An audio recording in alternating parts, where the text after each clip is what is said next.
Oi, gente, tudo bem? Meu nome é Yasmin. Estou aqui hoje para fazer a correção de algumas das questões de história do último simulado Bernoulli. Bora lá? A primeira questão é a questão 46. Ela está falando do período das grandes navegações.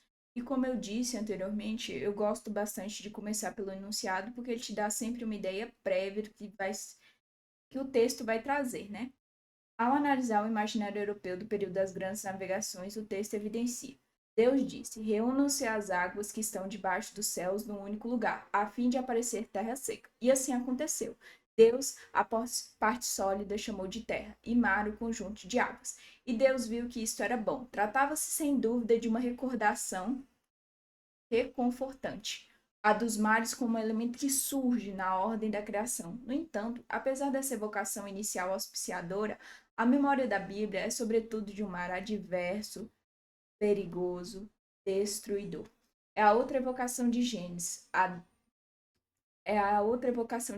das águas do dilúvio, que, embora correspondessem a um propósito profilático da humanidade, não deixam, por isso, de ser aterradoras e assoladoras. O que tu está falando é que, inicialmente, tem essa ideia de maravilhamento da criação, né? Aquele processo de Deus criando o mundo e o mar, e é muito bonito, né? Aí vence depois aquele medo por conta de o mar ser também desconhecido e ter na própria Bíblia passagens também desse mar como algo que destruidor, como diz aqui, adverso, perigoso. Então é isso que o texto te traz, uma ideia inicial daquela criação, da beleza do mar, para depois te trazer a ideia de medo, de mistério, porque é algo desconhecido. Então é comum que o ser humano medo de algo que não se conhece.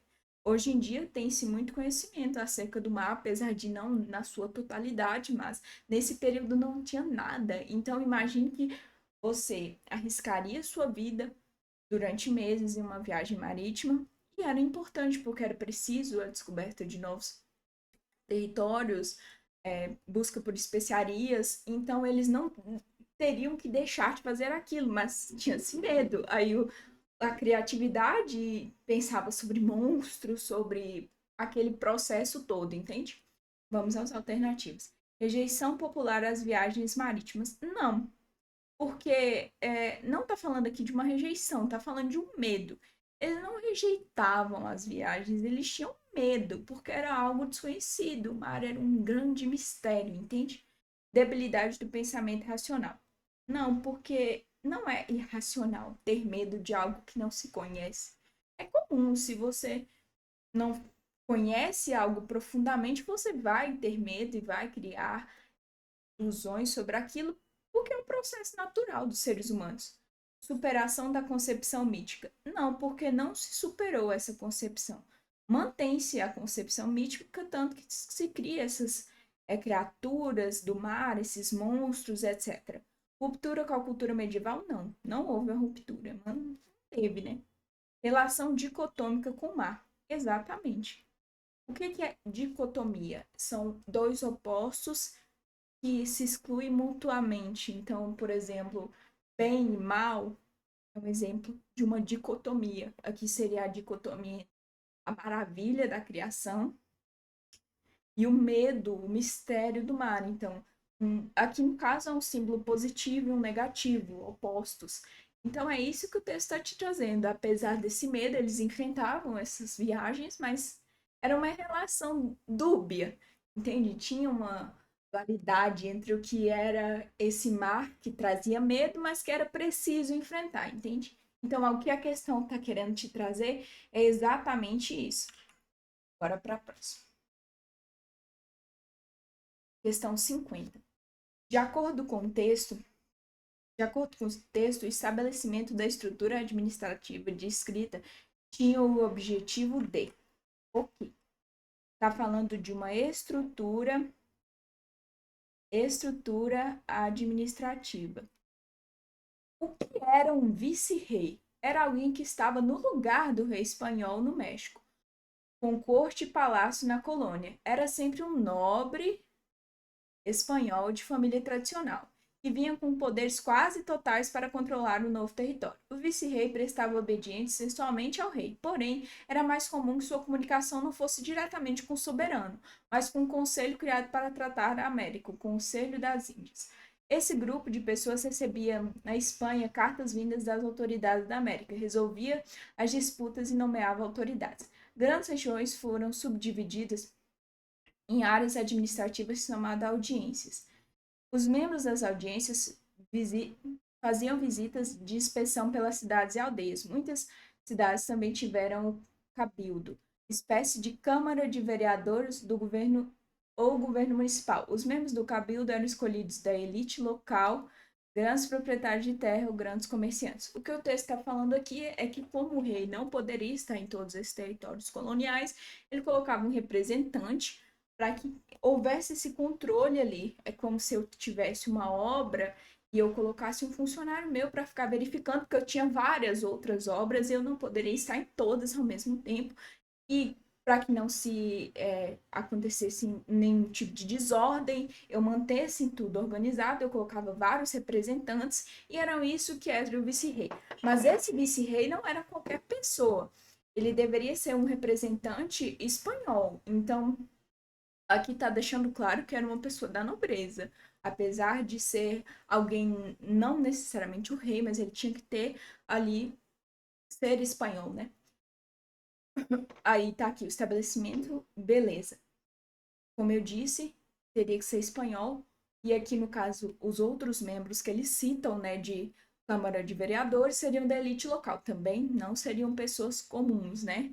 Teriam que ter algum símbolo ali, né? Promover a integração dos povos nativos à cultura espanhola. Pode ser até que promovia, né? Porque eles teriam que, assim, integração não, né? Uma aculturação, porque iriam colocar a cultura espanhola para aquelas pessoas, mas seria reduzir também o que a questão está trazendo. Assegurar o controle metropolitano sobre as regiões coloniais. Exatamente isso. Eu não posso estar em todos esses lugares, eu vou colocar um representante meu para que ele consiga controlar tudo e administrar da melhor forma possível e me mande só o que está acontecendo, mas que eu esteja de alguma forma dentro daquele território. Impedir a fragmentação do território conquistado no Novo Mundo. Como eu disse, até que poderia fazer sentido, mas seria reduzir, né? Porque seria uma única função, é que o controle é mais abrangente, né? Reproduzir a estrutura organizacional presente no continente europeu. Não, porque é um representante. Se fosse reproduzir realmente a estrutura, teria que estar o rei aqui, né? Garantir a participação do governo. Garantir a participação do governo aos povos originários da América. Não, como eu falei. Para ser esse vice-rei, teria que ser de origem espanhola, ou para dessas outras câmaras locais aqui, teria que ter participação de uma elite ou de um proprietário, então não faria sentido falar que seria alguém dos povos originários. Aí eu coloquei algumas outras funções dele, dos vice-reis aqui, para dar uma aprofundada, e é isso. Aí vamos para a próxima questão. Questão 52. O texto indica que no processo de organização da sociedade colonial, a relação entre indígenas e hispânicos caracterizou-se pela as populações indígenas da América Espanhola, trabalhando para europeus, procuravam obedecer o ritmo de vida na forma imposta pelos seus senhores. Obedecer, ó. Nas missões, os padres ensinavam as populações nativas a obedecer o sino, a acompanhar os ofícios religiosos. O resultado não é difícil de imaginar. Ocorreram sobrevivências culturais indígenas que permaneceram encobertas nesse processo aparente de imitação de costumes europeus. O que o texto está te trazendo é que eles tinham essas culturas europeias impostas, mas que eles não necessariamente deixavam de ter sua própria cultura, entende? Era um processo somente aparente, eu não deixava de ter minhas próprias convicções, eu vestia aquela ideia para que eu não sofresse nenhum tipo de represália. Então, o que o texto está te trazendo é isso. Um exemplo seria como se os indígenas assumissem uma ideia de camaleão. Eles pegavam a cor ali dos europeus, mas que no fundo eles tinham sua própria cor e não deixavam de ter tanto que mantinha-se dentro das próprias comunidades, entende? É isso que o texto está te trazendo. Aí, as opções. Segregação social. Não, porque segregar é separar. E não existiu nenhum processo de separação, entende? Eles não foram separados, eles tiveram essa imposição cultural, mas não foram separados, segregados. Mobilização. Mobilização política, não, o texto não está fazendo isso, nada a ver. Acomodação cultural, exatamente. Eles tinham que fazer esse processo de acomodação para que não sofressem nenhum tipo de represália, como eu disse.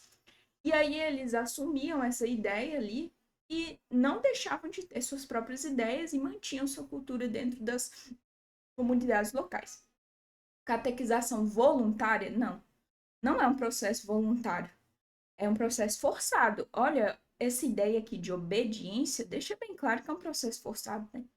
Movimentação geográfica também não tem nada a ver com o texto. Como eu disse, aqui o texto está deixando bem claro para você que é um processo forçado, que é um processo de acomodação cultural, como a questão, a alternativa C te traz.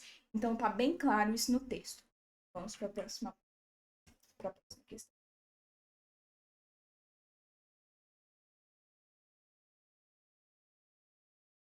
Questão 54. O texto sinaliza que o processo expansionista espanhol no século XVI foi favorecido pelo o quê? Processo expansionista espanhol. Nesse espelho, Montezuma viu marchar sobre o México os esquadrões de guerreiros. O deus, não sei pronunciar este nome, viera pelo leste e pelo leste tinha ido embora. Era branco e barbado.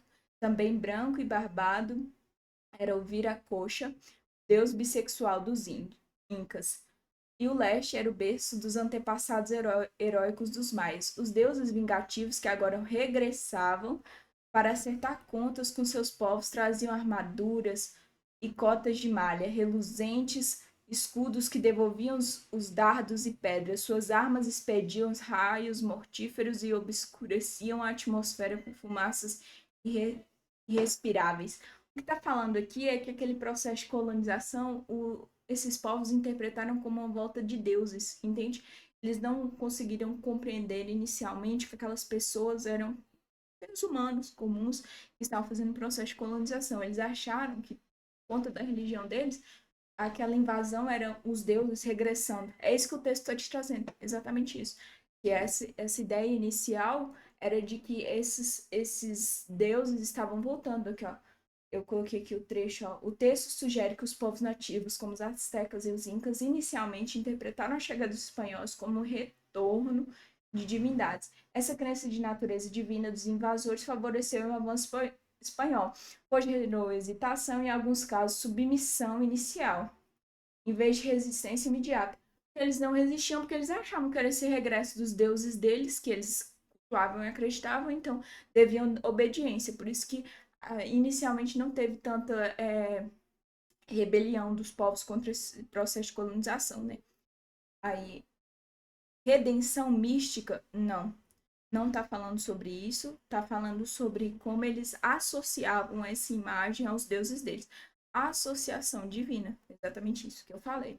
Associava a imagem desses colonizadores aos deuses deles, porque eles não tinham conhecimento. Chegou ali um número grande de pessoas e eles compreenderam inicialmente que era um retorno dos deuses deles por conta da própria religião deles, entende? Imposição religiosa, não está falando disso no texto. Submissão colonial, como eu disse, poderia ser uma consequência, né, aqui nesse trecho que eu coloquei, que eles não ofereceram uma resistência inicial, mas aqui está falando que o processo expansionista foi favorecido foi favorecido esse, então seria a causa do favorecimento é essa associação divina. Uma consequência seria a submissão, mas a causa é a associação. Posição estratégica não, nada a ver, não faz sentido. Então, como eu disse, essa associação favoreceu para que essa submissão inicial acontecesse. Bora para a próxima questão. Questão 57. O texto sinaliza algumas mudanças ocorridas a partir da emergência da nova ordem Mundial. No contexto histórico, o final da Guerra Fria. A humanidade entrou em um período da história em que se configurou uma nova e complexa geografia do mundo. Enquanto Muro de Berlim, tá falando aqui, e símbolos de uma época se dissolveram, muitos outros se materializaram no espaço planetário. O muro leste europeu sucumbiu, ao mesmo tempo que novos muros norte e sul se levantaram. O World Trade Center nova-iorquino desabou, ao passo que o projeto de torres e edifícios maiores do mundo na China afirmava o novo poder do Oriente. O que está falando é que no processo de Guerra Fria era um mundo bipolar, né? Tinha a União Soviética de um lado e tinha os Estados Unidos de outro, então era dois centros de poder, um mundo bipolar. E posteriormente ao fim da Guerra Fria, né, que aqui está falando o símbolo, né, que é a queda do mundo de Berlim, criou-se esse mundo multipolar, tanto que aconteceu a emergência da China. Então, antes era um mundo bipolar, com só essas duas potências que assumiram poder posterior à Segunda Guerra Mundial. Então, aí, com o final da Guerra Fria, que foi aquele processo que teve a expansão espacial, a corrida espacial, que teve ambos querendo demonstrar o poder como potência, aconteceu a multipolaridade, que foi criando vários polos de poder, tanto que hoje em dia não se pode dizer que existe uma única potência, são diversas potências, entende? Declínio das desigualdades quanto ao nível de desenvolvimento. Não. Não está falando aqui que ter se tornado multipolar fez com que essa desigualdade diminuísse. Tanto que ainda hoje, apesar de existir esses países que estão emergindo, continua o processo de muitos países em subdesenvolvimento que não possuem espaço nessa ordem mundial, então não faz sentido essa alternativa. Surgimento de novas potências no cenário global, exatamente isso. Aí aqui eles dão um exemplo da China, né? Superação da regionalização mundial de caráter econômico. Não está falando isso porque ainda tem as regiões de maior poder. Apesar de ter expandido o número de regiões, ainda tem-se. Predominância do alinhamento ideológico entre os países, não. Sendo multipolar, as ideologias também se expandiram. Não quer dizer que porque se tornou multipolar, manteve só uma ideologia. Não faz sentido. Porque no período da Guerra Fria tinha muito esse embate. Socialismo e capitalismo. Mas não quer dizer que com o fim da Guerra Fria acabou esse embate de ideologias. Redução da interdependência econômica no mercado mundial. Não. Pelo contrário, porque aí o processo de globalização criou mais dependência, porque criou-se também essa rede de comunicação global que cria uma certa. Tem que ter um apelo democrático entre os países, porque um depende do outro no mercado global, entende? Então, não faria sentido essa alternativa. Vamos para a próxima questão. Questão 58. Qual é a estratégia de atuação do advogado Luiz Gama, conforme registrado no texto? Desde a luta pela independência, os jornais eram um espaço privilegiado de luta política e de disputa de ideias. Gama, no entanto, faria um uso diferenciado desse veículo ao utilizar os jornais como uma forma de mobilizar a opinião pública para acompanhar os processos jurídicos. Mobilizar a opinião pública para acompanhar os processos jurídicos nos quais ele atuava. Além de escrever para outros jornais, Gama mantinha a coluna fixa no Correio Paulistano. Em 1869, em um caso típico em que ele adota esse procedimento, os ataques se dirigiam ao magistrado Florencio Soares Muniz. Tratava-se do caso de Benedicto, que era pertencente ao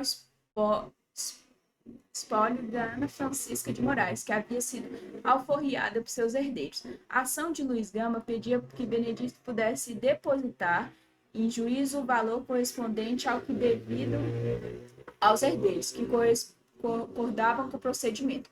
No entanto, nos dizeres do líder abolicionista, o histórico juiz indeferiu o requerimento, mandando vender o escravizado em asta pública.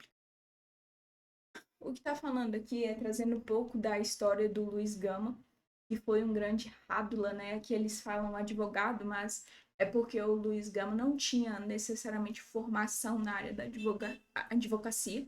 Ele era um rádula porque ele tinha ele poderia atuar, ele tinha essa permissão de atuação, mas ele não era formado em direito. E por que ele se tornou esse rádula? Porque ele, por muito tempo, funcionou para que conseguisse atuar nesses casos de pessoas escravizadas, entende? Então, era isso que ele fazia. O texto traz um caso específico dele aqui. Era, por muito tempo, ele atuou dessa forma, entende? Então, vamos para as alternativas. Aí aqui tá falando da estratégia de atuação dele, né? Se ele era essa pessoa que buscava intervir nesses casos de pessoas escravizadas, qual era a estratégia que ele utilizava, né? Aqui tá falando que ele fazia muito apelo em jornal, ó. O texto trouxe bastante isso. Rejeição das leis, preservando a ordem. Não, não tá falando isso no texto. Contenção de debate, evitando os conflitos. Não, ele não faz isso. Promoção de acordo, validando os interesses. Não, o texto não te traz isso. Contestação da decisão, suscitando a indignação. Exatamente isso. Ele não achou justo essa decisão final aqui, ó, nesse caso específico que o texto trouxe.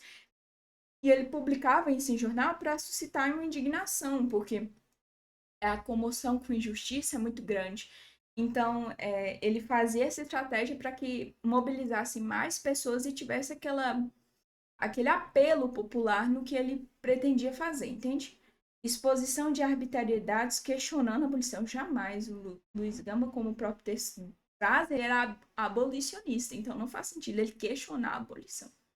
Então é isso. O que o texto te traz é essa ideia dele como um rátula, como eu disse, uma formação aí a mais para vocês, e que ele atuava nesses casos de pessoas escravizadas e usava o apelo social para que conseguisse êxito nessas atuações, entende?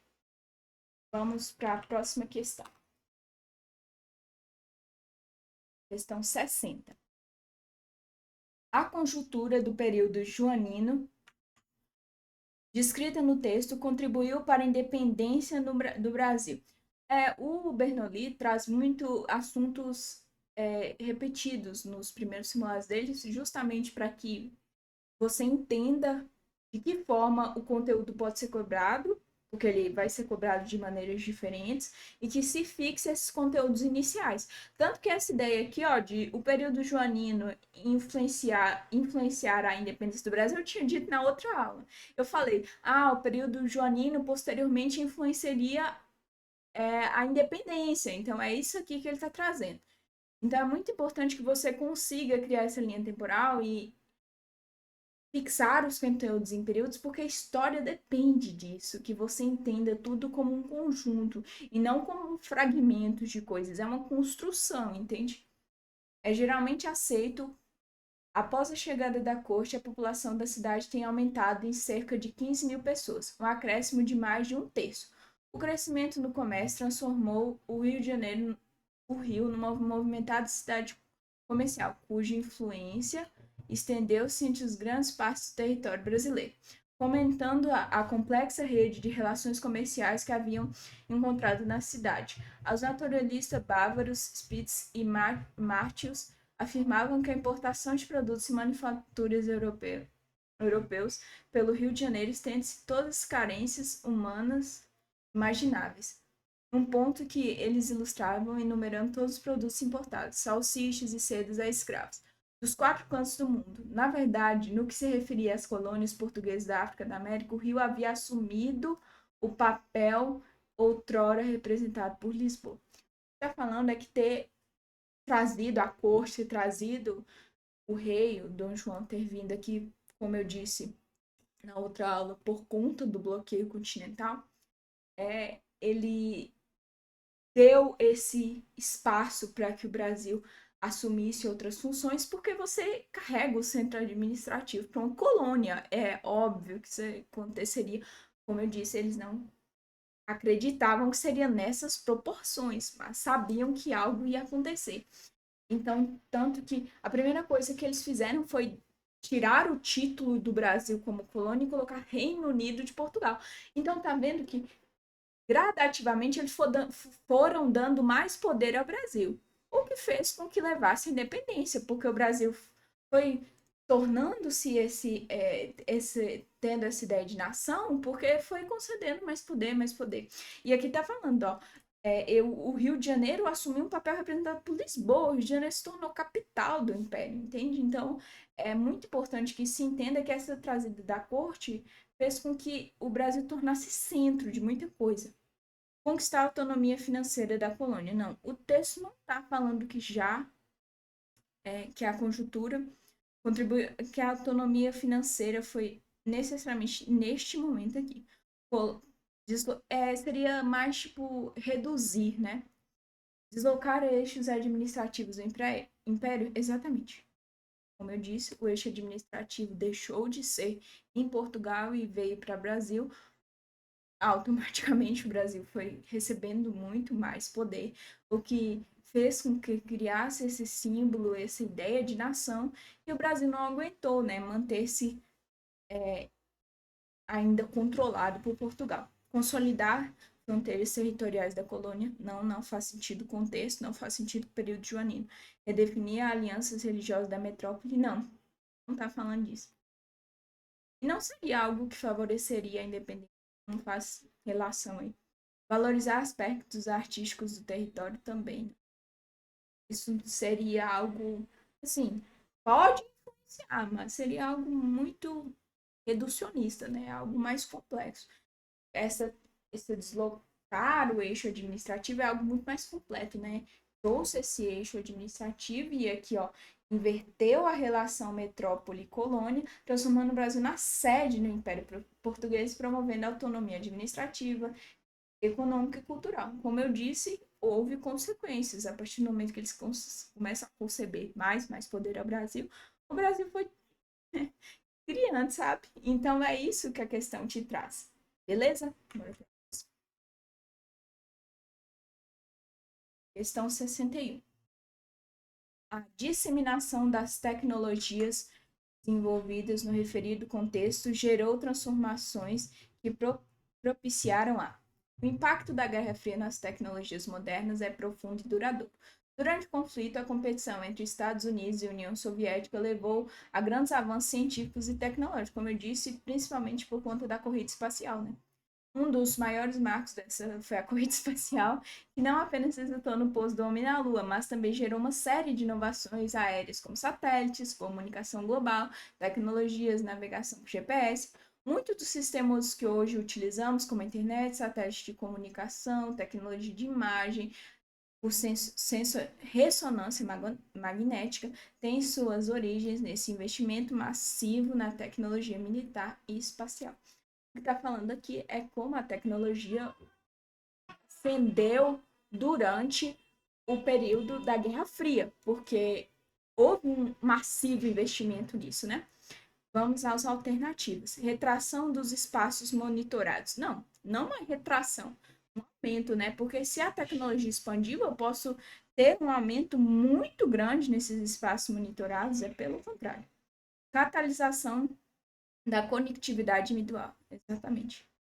Os indivíduos tornaram-se cada vez mais conectados, porque, como o próprio texto diz, trouxe essa ideia da internet, de tudo, então você está conectado a tudo nesta aldeia global, porque é, é contraditório dizer aldeia global, porque os países subdesenvolvidos não estão totalmente inclusos nela, né? Mas vamos considerar uma grande aldeia global, porque na maioria ainda existem bastante pessoas conectadas, então o que o texto está te trazendo é isso, essa catalisação da conectividade individual. Legitimação do controle informacional estatal, não. Né? Porque criou-se maior tecnologia que o Estado agora pode controlar essas informações, não está dizendo isso. Padronização dos sistemas de defesa nacionais, não está falando sobre isso. Burocratização das operações de logística da empresa, não. Pelo contrário, tem que manter para associar a globalização. a disseminação dessas tecnologias no período de Guerra Fria resultou em transformações sociais e econômicas, sendo a principal delas a catalisação da conectividade individual, ou seja, a aceleração, a intensificação da capacidade de comunicação e conexão entre as pessoas em escala global. Então, posteriormente, a internet, uma pessoa que está em um país pode se conectar com uma pessoa que está em outro país totalmente diferente. É isso que o texto te traz, entende? Então, beleza, vamos para a próxima questão. Questão 62. A descrição das condições de vida das mulheres de Esparta demonstra condições de vida das mulheres em Esparta. A mulher espartana tinha a possibilidade de uma vida absolutamente não reclusa, inclusive uma participação no treinamento militar. Ao contrário dos atenienses, podiam e deviam praticar exercícios físicos. Se elas eram mais livres, podiam sair mais frequentemente de casa. Não se tratava de uma aberração, mas de uma decorrência natural da organização social. Que propositadamente enfraquecia a família, retirando toda a força dos vínculos conjugais, fazendo com que os filhos fossem criados pelo Estado e os maridos só visitassem a esposa em vez de vez em quando. O que está falando aqui é porque a mulher tinha esse espaço na sociedade espartana porque ela era criada como também os homens para que fossem guerreiros. A sociedade esparta era muito ligada a esse poderio de guerra. Então, é isso que o texto está te trazendo. Eu coloquei algumas observações aqui. Ó. Diferente de Atenas, as mulheres espartanas tinham alta autonomia, educação formal e treinamento físico. Elas não combatiam na linha de frente, a falange, mas eram treinadas fisicamente com o mesmo rigor dos homens. Aí, por que tinha isso, né? Quais eram os aspectos principais para que acontecesse isso? Produção de guerreiros fortes. A principal razão era a crença de que as mulheres fortes e saudáveis geravam filhos saudáveis e robustos. Defesa da polis, cidade, né? As mulheres treinavam para defender a cidade caso os homens estivessem em batalha e a cidade fosse atacada. Gestão de Estado. Como os homens viviam nos quartéis ou na guerra, as mulheres geriam as propriedades, cuidavam dos negócios, possuíam terra, o que exigia força física e mental. Então era tudo combinado dentro daquela sociedade, entende? Tudo funcionava e por isso que a mulher teria que ter esse tipo de participação. Mentalidade. A educação espartana visava criar um caráter patriótico, onde as mulheres deveriam apoiar a morte dos filhos e dos maridos se fosse para a glória de Esparta. Volte com o escudo ou sobre ele. Quer dizer que volta ganhando, ou pode voltar morto também. Aí vai depender, mas o que está querendo dizer é que desde que você dê sua vida por Esparta, é aceitável. É criado para que defenda aquele território, entende? Aí vamos às alternativas. Fortalecimento do ideal guerreiro da cidade. Exatamente. A mulher é parte desse sistema. Somente isso. O que o texto está te trazendo é isso. Às vezes as ideias das questões do Enem são simples. O que você precisa pegar é organizar. O que eu sei sobre Esparta? Porque sempre no básico que você aprende de Esparta, você sabe que é uma cidade relacionada à guerra. Então, se você não soubesse nada, ainda dava para puxar essa informação, entende? Supremacia da esfera privada sobre o coletivo. Pelo contrário, tá falando aqui que a esfera privada quase não acontecia, que enfraquecia a família. Então, a esfera privada era colocada de lado, porque se as mulheres eram treinadas, os homens eram treinados para a guerra, os filhos eram treinados para a guerra, o importante aqui era a esfera coletiva, aquela luta coletiva, e não as famílias, o privado ali. Garantia de liberdades individuais da sociedade? Não está falando sobre isso. Enaltecimento dos valores femininos pelo grupo? Não. Valores femininos não, valores de guerra. Provimento de isonomia política entre o gênero? Não. Política não. Porque aqui está falando no aspecto específico de treinamento, não está falando de direito de cidadania ou qualquer outra coisa. Isso ainda era limitado às mulheres. Então é muito importante que você não confunda. Apesar de que elas tivessem essa participação, ainda tinha limitação dentro do campo político. Ok? Então, vamos para a próxima questão. Questão 66. Os registros feitos pelo padre espanhol Antônio Blázquez e pelo jesuíta Manuel de Nóbrega identificam os povos ameríndios de forma. Aí são dois textos. Os meus irmãos em Cristo, caríssimos, quantas lágrimas derramaram vossos olhos se vissem essas criaturas de Deus vivendo quase como bestas, sem rei, sem lei, sem razão, tão obcecados em comer carne humana e tão mergulhados nessa brutalidade que preferem perder tudo do que deixar escapar um negro inimigo que decidiram comer. Sabem qual é a maior dificuldade que vejo neles? É que são muito fáceis de dizer sim ou não. O que quiserem, concordavam com tudo de imediato. A mesma facilidade que diziam sim, diziam não. Um anzol que eu lhes der, convertei todos. Com outros farei se desconverter, pois são inconstantes e a verdadeira fé não entra em seu coração. Aqui está dizendo dois posicionamentos, né? Que primeiro colocando os indígenas como as pessoas bestializadas, brutais, né? E no outro está falando o indígena como essa pessoa passiva. Então, ambos estão com uma visão respaldada em muito preconceito, em muito etnocentrismo, porque no caso aqui ele está falando da antropofagia, né? Que é de comer carne humana.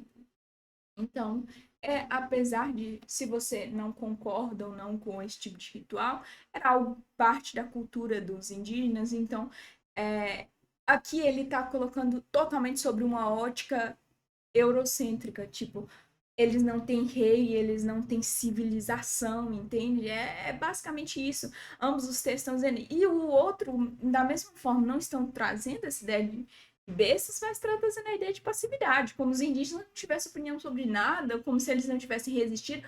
O que, pelo contrário, esse relato aqui é equivocado. Existiu sim muita resistência, então não faz sentido. E como eu disse, são visões etnocêntricas, são visões como se você fosse olhar a realidade de outro a partir de um óculos seu. Eu olho e só consigo enxergar visões minhas aqui, ó, aqui dentro. Então eles não conseguiam entender essa diversidade cultural. Vamos às alternativas. Similar a homogeneizar os diferentes grupos do continente americano. Como eu disse, as visões deles eram diferentes. E também não está homogeneizando. Divergente ao reproduzir etnocentrismo por meio de diferentes perspectivas. Exatamente. São perspectivas diferentes, mas ambas com muito etnocentrismo. Diversificada ao identificar diferentes reações dos gentios em relação à conversão cristã. Não estou falando isso aqui. E também o texto 2 não está falando necessariamente sobre conversão, né? Ele está falando no geral, que os indígenas eram passivos. Idêntica ao destacar a profunda adaptabilidade indígena no processo de conquista. Não são idênticas, e no primeiro texto aqui não está falando de uma adaptação boa, está falando que os indígenas eram bem difíceis, na visão dele, né, de que eles tinham seus próprios rituais e que não deixavam de viver aquilo. Ambíguo, ao criticar a pouca compreensão dos europeus com povos indígenas. Também não. Ambos os textos identificam os povos ameríndios de forma divergente, suas descrições específicas, uma foca na brutalidade, outra na inconstância. Mas ambos fazem reproduzindo o etnocentrismo europeu, que julga as culturas nativas a partir dos seus próprios valores e padrões. É aquela ideia, né? De eu olhar o outro a partir da minha própria vida. Entendeu? Vamos para a próxima questão. Questão 68. No texto, a institucionalização da monarquia constitucional no período da Revolução Francesa ocorreu em razão dos Revolução Francesa, monarquia constitucional. Entre 1789 e 1791, a vitoriosa burguesia moderada, atuando através do que tinha a esta altura se transformado em Assembleia Constituinte, tomou providências para a gigantesca racionalização e reforma da França, que era seu objetivo. Principalmente isso aqui, ó. Burguesia moderada. A maioria dos empreendimentos institucionais duradouros da Revolução datam deste período, assim como os mais extraordinários resultados internacionais.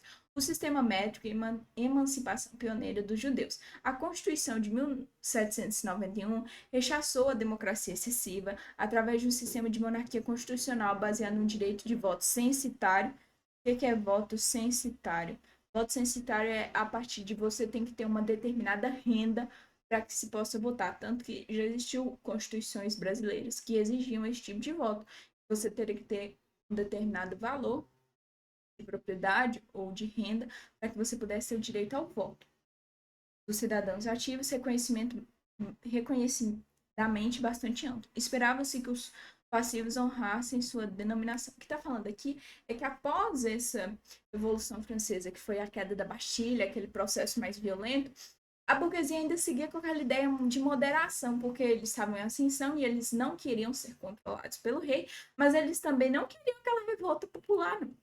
Aquele sistema de anarquia, que foi na época das decapitações e tal. Eles não queriam isso, eles queriam não estar sendo controlado pelo rei, que o rei tivesse limites, por isso que uma monarquia constitucional, que ele tivesse a Constituição controlando o rei, mas que eles também continuassem com os seus direitos, entender? Eles queriam essa moderação. É isso que o texto está te trazendo. Em razão dos ímpetos de guerra? Não.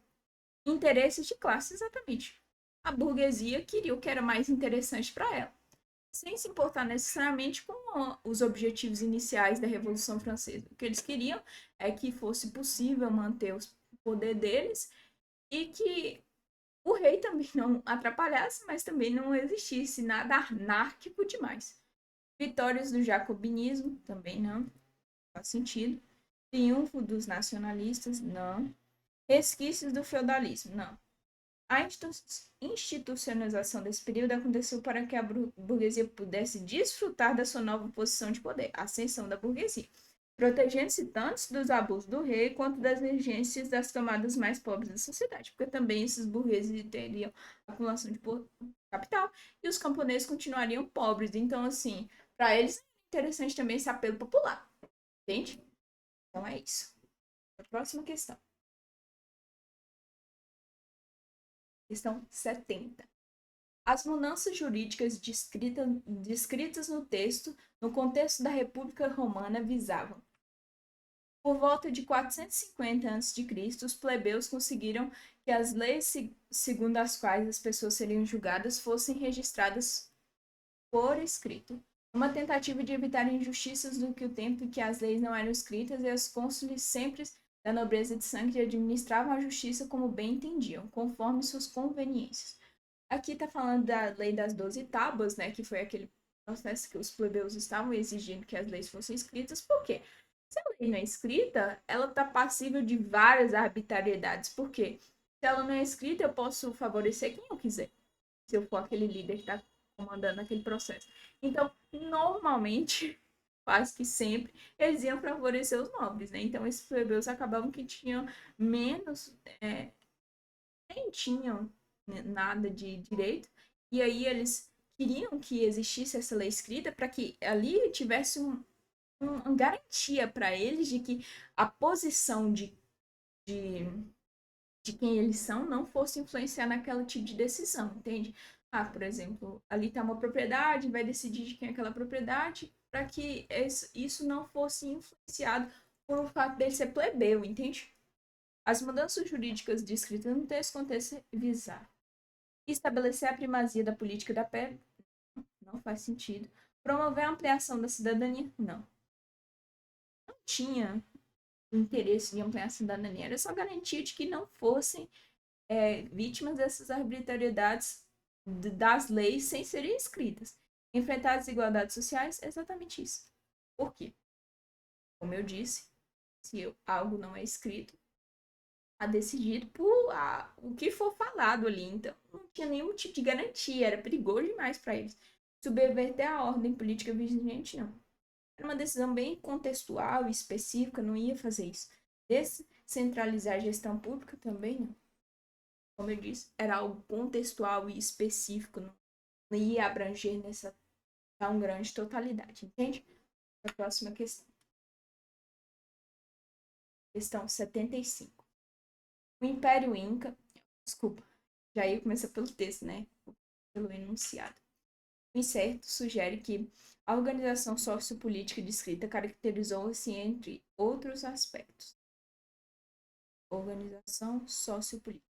O Império Inca era composto por um mosaico de povos e de paisagens naturais, dispersos num quadro montanhoso. As forças dos Incas é primeiramente o império de uma língua, a Quechua, imposta às populações tributárias e ensinadas aos chefes dos grupos derrotados, e também o resultado de um centralismo estatal. a eficácia de uma rede viária de 20 mil quilômetros que cobria a maior parte do país. Por fim, é um laço religioso e o culto do sol Inti, que não parava de reafirmar a superioridade inca. Falando aqui desses mecanismos que o governo inca utilizava para que tivesse um controle sobre os territórios, como eu coloquei aqui. O texto descreve diversos mecanismos que o Império Inca utilizava para exercer poder e expandir seu território, quer dizer, imposição cultural, uso da língua, escreve no texto, aí controle centralizado, o centralismo estatal, que fala aqui no texto, aqui ó, infraestrutura de domínio, a rede viária e a superioridade religiosa, o culto do sol. Então, eu estou falando que vários mecanismos, várias estruturas que eles organizavam com a intenção de que fosse conquistado esse controle ali. Vamos para as alternativas. Concessão de autonomia administrativa às áreas do Império. Não está falando disso no texto. Construção de uma sociedade pautada no respeito à alteridade. Também não. Se fosse respeito à autoridade, não teria imposição religiosa, por exemplo. Entende? Não faz sentido. A autoridade é respeitar o outro. O outro dentro do que ele é, dentro de suas próprias subjetividades, dentro de suas próprias crenças, então não faz sentido. Mobilidade social promovida pela estruturação da sociedade. Também não. Não existia uma mobilidade social aqui. E o texto também não está falando sobre isso, né? Não necessariamente. Disposição imperialista em relação às populações circundantes. Exatamente. Esse imperialista aqui está falando dessas coisas que eles faziam, entende?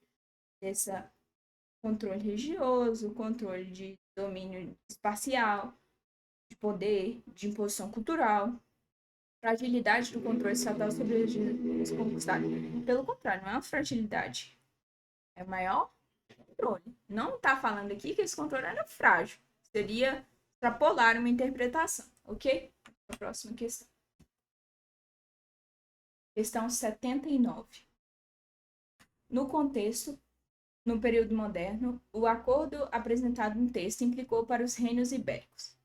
Por via do Tratado de Tordesilhas, foi regulada a rivalidade ibérica ao nível da expansão ultramarina, tendo significado uma verdadeira divisão dos espaços extra-europeus atlânticos em zonas de influência partilhadas pelas coroas ibéricas. Sua importância viria a ser diminuída pela entrada da cena de outros reinos europeus, que começaram progressivamente a contestar a hegemonia ibérica.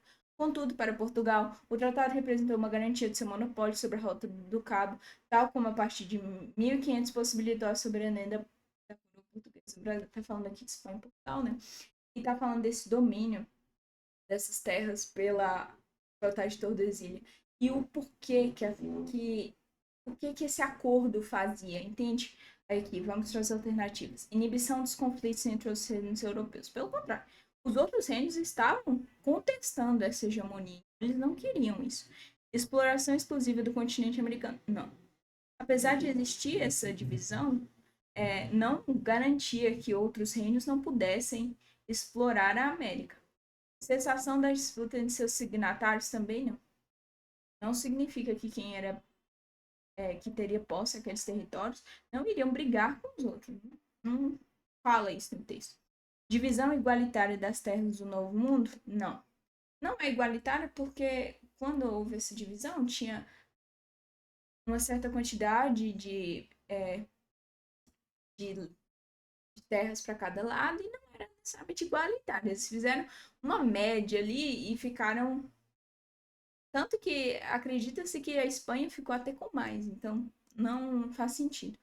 Proteção de seus interesses expansionistas, exatamente. Era uma garantia, né? Esse acordo era uma garantia que eles iriam ter aquele espaço para expandir e dominar. Exatamente isso. O texto afirma que o Tratado de Tordesilhas regulou a rivalidade ibérica, criando zonas de influência partilhada. Isso indica que o objetivo primordial do acordo era resolver os conflitos diretos entre Portugal e Espanha, as coroas ibéricas sobre as terras descobertas e a descobrir. Exatamente. Era essa garantia de que teria o espaço ali para Portugal e a Espanha. Beleza? Vamos para a próxima questão. 81. De acordo com o texto, a reforma protestante ocorreu junto a. Quanto à dimensão teológica, assinala a Sánchez Vázquez, a religião deixa de ser a forma ideológica dominante A Igreja Católica perde sua função de guia, verificou-se os movimentos de reforma que destroem a unidade cristã medieval, a sociedade consolida-se um processo de separação daquilo que a Idade Média unira. A razão se separa-se da fé, a filosofia da teologia, a natureza de Deus, as ciências naturais, os pressupostos teológicos, o estado da igreja, o homem de Deus. Está falando aqui que o processo pós-reforma protestante, dessa quebra ali daquele domínio produzido pela Igreja Católica, viria a contestar várias ideias ali fundadas na concepção daquelas pessoas, porque quebrou-se de forma sistemática o que era acreditado. Aquela escolástica medieval cristã que tinha muito definido que a razão deveria ser pautada pela fé, de que elas eram indissociáveis, tudo isso acabou. E o que acontece porque isso acabou?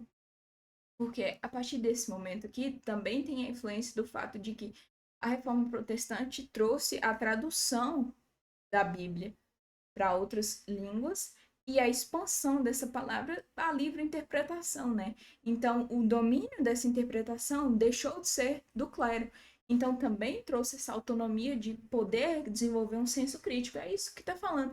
E todas essas ideias se fundiram para que houvesse uma total mudança aqui, ó, das ideias da Idade Média. A razão se separa da fé, a natureza de Deus, as ciências naturais, o estado da igreja, tudo muda. De acordo. As mudanças nas conexões do mundo rural com o urbano. Não está falando de mundo rural com o urbano. Está falando aqui numa totalidade, né? Modificações no desenvolvimento da cultura letrada. Está falando. Remodelações na relação do homem comum. Exatamente. Como eu disse, tudo mudou. Porque onde o centro era sempre a religião, no caso a religião católica deixou de ser, abriu espaço para várias interpretações e perspectivas que anteriormente não haviam como acontecer. Continuidade do processo de dominação política? Não. Não. Ruptura. Permanências no cotidiano das práticas medievais? Ruptura. Continuidade, ruptura não faz sentido, porque aqui está falando de um processo totalmente novo. Essas separações indicam uma mudança fundamental na forma que o ser humano se relaciona com o conhecimento, razão versus fé, a natureza, ciências naturais versus pressupostos teológicos, a autoridade política, Estado versus igreja, porque tudo do Estado era dominado por essa igreja e o Estado hoje em dia, por exemplo, é laico, então já muda essa relação do homem dentro da sociedade. Todas essas transformações em conjuntos representam uma ampla remodelação da relação do homem com o mundo. Exatamente. Para a próxima questão. Questão 84. Os elementos descritos no texto que orientavam as representações do monarca buscavam reforçar. Representações do monarca. Para perpetuar no poder a imagem do rei Luís XIV, deveria manter-se sempre viva, atraindo olhares e sentimentos sobre as mais variadas formas, seja nas esculturas de bronze ou pedra, seja nas reproduções de cera, moedas, medalhas, ou nas óperas, balés, livros, poemas, rituais de corte, mais variados espetáculos públicos a ele dedicados, promovendo uma espécie de sacralização da política. Luís XIV foi enfeitado e adornado, oferecendo uma imagem sempre renovada à glorificação dos franceses. Por exemplo, Luís deveria ser mostrado erguendo o bastão, jamais apoiando-se nele, por isso simboliza a inadmissível fraqueza do rei Sol. Aqui está falando de como o absolutismo criava essa sacralidade em volta do rei, né? Que o rei deveria ser essa imagem quase que divina, então que não, deveria ser criado tudo em volta dele para que aquele poder central não fosse questionado. Justamente. Essa ideia era para que o poder central não fosse questionado, porque se você cria essa imagem de um líder forte, de um líder perfeito, daquela imagem divina, nada vai ser questionado, entende? Aqui, ó. O texto descreve a imagem de Luís XIV, era fabricada através da arte de rituais para transformá-la em um símbolo de poder inabalável. O objetivo era legitimizar a concentração total de poder nas mãos do monarca, fazendo com que ele fosse visto como centro absoluto e sagrado do Estado francês. Essa ideia de legitimizar é o quê? Falar que ele era diferente das outras pessoas, né? Que era legítimo aquele total poder dele, porque ele era divino, ele era perfeito, ele tinha aquela imagem, aquela aura. Igualdade entre os membros da nobreza? Não. Tá falando disso. Justamente aqui está falando que a imagem do monarca seria a imagem central, né? Disparidade da hierarquia francesa também não está falando isso no texto. Centralidade da política absolutista, exatamente isso. Essa imagem central ao rei, ao poder do rei, cura do rei, superação das regras de etiqueta. O texto não está trazendo especificamente sobre regra de etiqueta, que teve aquela outra questão que a gente fez, aquela vez, que estava falando sobre como a regra de etiqueta também valorizava essa governabilidade, mas também não está falando especificamente disso. Qualidade do governo laicizado. Também não. Pelo contrário. Acreditava-se que o poder do rei era trazido por Deus. Então, não era laico, era imposto. Exatamente isso, beleza? Então é isso, galera. Muito obrigada novamente. Queria dizer que meu WhatsApp está aberto para qualquer tipo de dúvida e que é isso. Qualquer tipo de dúvida, estou disponível. Valeu!